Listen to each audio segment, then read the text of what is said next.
میری بات غور سے سنو، دنیا کا سب سے بڑا رشتہ خاوند اور بیوی ہے، سب سے مقدس رشتہ ماں باپ ہے، لیکن سب سے بڑا رشتہ خاوند اور بیوی ہے۔ جب یہ ٹوٹ جاتا ہے تو پوری نسل برباد ہو جاتی ہے۔ اس لیے آپ نے زندگی گزار کے دکھائی، آپ گھر میں جھاڑو دے رہے ہیں، آپ آٹا گوندھ رہے ہیں، آپ حضرت عائشہ کو لقمے بنا کے کھلا رہے ہیں، اور حضرت عائشہ کی دلداری کے لیے فرما رہے ہیں، عائشہ سننا حدیث طبرانی کی، عائشہ انہو لیہون علی الموت ان اریتک زوجتی فی الجنہ۔ عائشہ مجھے جب سے پتا چلا ہے نا کہ تو جنت میں میری بیوی ہے تو مجھے تو مرنے کا شوق لگ گیا ہے۔ اللہ کی قسم ہمیں سکھانے کے لیے تھا۔ جس نے اللہ کو دیکھ لیا ہو اسے عورت کی کیا خواہش رہ جاتی ہے۔ یہ ہمیں سکھانے کے لیے تھا کہ سب سے زیادہ عزت بیوی اپنے خاوند کو دے، خاوند اپنی بیوی کو دے۔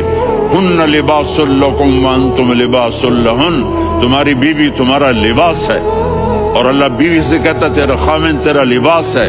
آپ نے 11 گھروں کو کس طرح آباد کیا، کس محبت سے کیا کہ 2 مہینے چولہا نہیں جلتا اور کسی کی زبان پر شکایت نہیں۔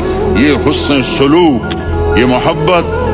سبحان، حضرت عائشہ کی عمر تھوڑی تھی، جہاد کے سفر سے واپسی ہو رہی، تو آپ نے صحابہ سے کہا بھی چلے جاؤ سارے آگے چلے گئے، تو صرف آپ دونوں رہ گئے۔ تو آپ نے کہا عائشہ دوڑ لگائیں۔ سبحان اللہ، حضرت اما عائشہ نے نہیں کہا، عائشہ دوڑ لگائیں، کجے لگائیں؟ تو کہنے لگے ہمیں دوڑ لگائی، تو کہنے لگے میں آگے نکل گئی آپ پیچھے رہ گئے۔ چند سال گزرے تو پھر ہم جہاد کے سفر سے آ رہے تھے، تو آپ نے کہا صحابہ سے جاؤ بھی چلے جاؤ آگے آگے آگے آگے، وہ غائب ہو گئے۔ پھر آپ نے کہا عائشہ دوڑ لگائیں، تو میں نے کہا جی لگائیں۔ کون دنوں ذرا میں موٹی ہو گئی تھی، تو جب دوڑ لگی تو میرے نبی آگے نکل گئے، میں پیچھے رہ گئی۔ تو ہم نے کہا حاضی بتلک، عائشہ تو میں اب برابر ہو گئے، ایک دوڑ تم نے جیتی ایک دوڑ میں نے جیتی۔ یہ ہمیں گھر کی زندگی سکھانے کے لیے تھا۔ عورتوں کے لیے کہا اگر میری شریعت میں سجدہ ہوتا تو میں بیوی سے کہتا اپنے خاوند کو سجدہ کرے۔